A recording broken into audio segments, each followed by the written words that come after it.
Ating makabagong palatuntunang Pamilya Mo, Pamilya Ko. Ang tilay dagdag kaalaman na sa iyo ang inspirasyon para sa buong pamilyang Pinoy. Ako pa rin po ang inyong lingkod, si Bernard Factor Canyaveral. At ito po si Nova Arias. Kumusta ka na, Nova? Antok.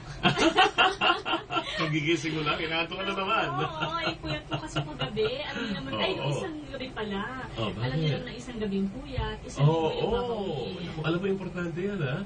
Yung dapat matandaan talaga ng lahat na ang isang gabing puyat, isang linggong babayaran. Isa nga, kulang pa isang linggo. Oo. Ano ba yan? Para rejuvenate ulit yung mga muscles mo, yung mga cells mo, di ba? Yes. Hanga. Pero maganda ka pa rin, sabi lang ng lahat. Salamat. Mga kaibigan ko nyo po, bubuksan ang inyong mga live video streaming, makikita nyo ang napakagandang si Nova Arias. Ha? At si Jovi naman, 40th day na pala. Ang bilis, no? Nakakagulat din. At siyempre sa ating mga kababayan dyan, bukas, bayaran na naman ng mga taxes. O, di ba? April 15, ang bilis naman pangyayari. At ilang araw na lang, 26 days, election na. Tayo ba'y nakapag muni-muni na? Di ba? Kaya ako, binabantayan ko yung mga pagkakataon na ini-interview sila. That will be the only time maririnig natin sila, no? At malalaman natin ang kanilang mga views and opinions tungkol sa mga issues. Pero kung minsan naman gabing-gabi na, yun ang mahirap, di ba? Minsan pagod ka na para manood pa ng late na. Sana magkaroon pa rin ng mga pagkakataon na mabigyan ng pagkakataon, makapagsalita ng mga presidential balls, senatorial balls, etc. And then you have your local, politicians, di ba? Kakilala mo ba ang mga, kakilala kasambahin mo dyan sa Makati? Slight. Slight lang. Pero bago siyempre tayo tumutok dyan, sa ating mga Pilipino, uunahin muna natin ang pagkain sa hapag, di ba? Yan ang importante. Wala tayong pakialam sa mga nangyayari sa paligid tayo, mga taxes. Tapos may pagkain ng pamilya ko. At kung bakit naman tayo mga Pilipino, napansin mo ba? Parang bonding moments talaga na magkakasama. Ang kainan, di ba? Kahit saan ka pumunta, may kainan. Oo. At sa mga piyestahan, pag hindi ka nakapunta sa lugar na may kainan, nagtatampo. Di ba? May mga ganyang kwento. So talaga sa atin, at sa ating bansa, nakita ko, ha? Yes. Luzon, Visayas at Mindanao, ang dami-daming iba't ibang pagkain. Sa isang upuan, ilan ang putahe? Diba mahina na yung 2-3? Oo. Yung sa tuloy yung mga kamag-anak ko na, meron ako yung mga cousins ko na nag-marry ng foreigners. Natatawa sila. Sabi, bakit ang mga Pilipino ang tatakaw? Sa kanila kasi, minsan isang ulam lang okay na. Oo, isa lang sa kasalan. Isang sandwich lang Sandwich lang. At saka mahilig tayo na, aliwa, naghanda ka na ng almusal, nag-iisip ka na naman ng snacks mo at 10.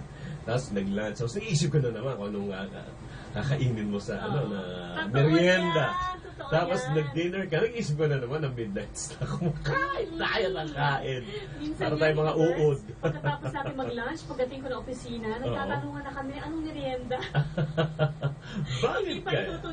Bakit kaya? Sa pananaw kaya na isang chef, bakit may ganitong tawag ito, attitude o kultura ang mga Pilipino na mahilig tayong pagkain? At saka, ano ba ang mga developments ngayon sa mga pagkain? At saka ito mga ating panangukin, mabibigyan tayo ng pwede nating lutuin ngayon. Mga misis, kumuha na po tayo ng lapis at papel at nang sa ganun ay mailista na natin ang ating mga pwedeng lutuin sa araw na ito. Nag-imbita po kami talaga sa araw na ito na isang chef. Ako, tingnan mo naman ha, kulang na lang isuot sa kanya ay yung hat, yung chef hat. May ibig sabihin pala yan, ano? Yung toke, habang tumataas, tumataas din pala ang kwento. Mga kaibigan, binabalik po natin ang ating kaibigan, wala iba kundi si Chef Mark. Uy, kumusta nga, Mark? Mabuti po. Thank you so much for having me again. So excited to be back po. And good morning sa iyo, Chef Mark. At syempre, nakita mo naman, mukha siyang lalabas sa F4. Meet your garden. Diba?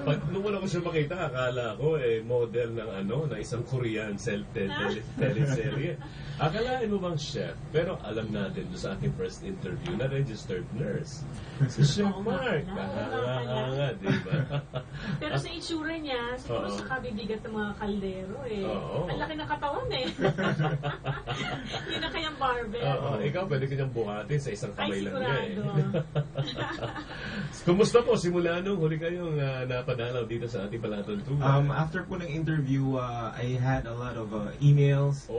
Had a lot of invites in Facebook, in Friendster, and so much more. They're starting to message me ng mga kung anong culinary school pwede, and you know, through the media, naging daan to. So they had more knowledge about the culinary side of so I'm very happy. Maraming interesado pala sa ganyan. Sa pagluluto.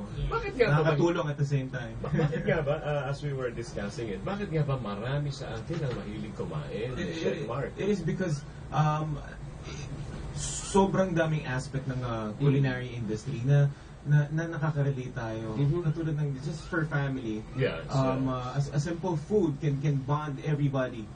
A simple dinner table can just invite, you can invite your neighbors, you can invite friends. So another bonding moment para sa mga para sa atin. Especially for those who are having busy schedules. So ayun, so it's a nice Hindi ko naisip ko lang dito, Bernard, kasi di ba mainit dito sa atin. Correct. Siguro noong unang panahon, pag wala silang magawa, hindi naman sila inaato, kakain na lang sila. Sa palagay mo. Baka gano'n lang ang storya, no? Pwede rin. Di ba? Hindi, saka sa dami ng mga kakainin mo sa tropical country like the Philippines. Exactly. Anything grows here in the Philippines. So, unlike imagine in mo, other nakaupo ka regions. sa isang farm. Sa bukid, di ba? Sabi ko nga sa iyo doon sa Tagaytay parang anywhere you go, may mga tanim. Tapos exactly. Perfect weather po ang Tagaytay. Perfect weather. To grow especially organic vegetables. Organic vegetables are always the best. Kaya pag ako nandun doon, umaga niya, bababa na ako, dala ko na yung basket. Bababa na ako doon sa maliit naming taniman doon. At kung ano yung pwede mong kunin, pitasin para sa tanghalian ninyo, yun ang kakainin ninyo. Ganun klase. Nakakatuwa naman sarap po mabuhay ng gano'n. Oo, di ba? Ibig sabihin, ang dami natin pwede talagang lutuin, kainin, at syempre, sa development, may mga development din pala ang culinary. Ibig sabihin, dumadagdag at nagkakaroon ibang lasa. Alam niyo po, ang facing ng culinary arts, it's so fast. Minsan po mahirap mabulin. So that's why we continuously educate ourselves. You know, we go to seminars, we go to other restaurants. Talaga pong continuous talaga ang pag-aaral ng pagluluto. Mga misis, kung nakahanda na po ang inyong lapis at papel, mamaya sasabihin na natin ang mga listahan natin kung ano ang ating mga lulutuin. Basahin mo kung ano yung mga lulutuin natin ngayon. Mga iniabot sa akin ano yung mga creamy pumpkin soup. Uy, ginagawa mo din yan, di ba? Actually, alam mo, share ko sa iyo yung Yes, secret ma'am. ko. Mamaya sasabihin natin. So, meron tayo dito. Pumpkin soup talaga. Kinabog mo talaga si Chef Mark. Mas masarap yun sa'yo dahil sa Tagaytay, ang dami namin pumpkin. Ano ba susunod? First course lang yun, may main course. May main course. Java rice. Java rice. Ayaw ng rice, may spaghetti. Okay. Tapos may spicy meatball surprise. Ano kaya ito? May surprise nga Tapos, ayun, meron lang siyang kung may dessert ba? gumawa May dessert ba tayo? Meron. Warm dessert of kamote and sago. Ay, parang tapioca. Tapioca. Para masosyal, may tapioca. Mga kaibigan, huwag kayong aalis at magbabalik po ang ating makabuluhan at makabagong palatuntunang Pamilya Mo, Pamilya Ko.